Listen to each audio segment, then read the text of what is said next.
আসসালামু আলাইকুম এভরিওয়ান, শাইনাজ ব্লগে আপনাদের অনেক অনেক স্বাগতম। তো চলে এসেছি আবারও একটা নতুন ভিডিও নিয়ে। মূলত এই ভিডিওটা হলো আনবক্সিং ভিডিও, আপনারা দেখতেই পাচ্ছেন। তো আজকে আনবক্সিং করতে চলেছি একটা নতুন ডিনার সেটে, যেটা হলো বড়সিল কোম্পানি। তো আনবক্স করতে প্রথমেই দেখতে পাই যে সেই বড় বক্সের মধ্যে আরও কয়েকটা ছোট ছোট বক্স। তো চলুন দেখা যাক বক্সগুলোর মধ্যে কি আছে। তো বক্স ওপেন করতেই প্রথমেই যেটা দেখতে পাই সেটা হলো থালা আছে, যেখানে মূলত টোটাল 6টি থালা আছে এবং সাইজটাও বেশ বড় এবং কালারটা মাশাআল্লাহ আপনারা দেখতেই পাচ্ছেন যে হোয়াইটের উপর অরেঞ্জ এবং গ্রিনের যে কম্বিনেশন জাস্ট অনেক সুন্দর লাগছে।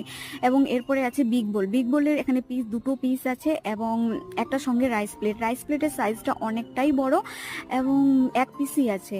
এবং সঙ্গে আছে প্লেট আছে, প্লেট এখানে টোটাল 6টা প্লেট আছে, প্লেটের সাইজ মিডিয়াম আছে। আর সঙ্গে আছে দুই ধরনের বোল আরও, যেটা হলো একটা স্মল বোল, একটা হলো মিডিয়াম বোল। বোলগুলো এখানে টোটাল 6টা করে বোল দিয়েছে। যাই হোক, আমার তো ডিনার সেটটা অনেক ভালো লেগেছে। আপনাদের কেমন লেগেছে অবশ্যই কমেন্ট করে জানাবেন।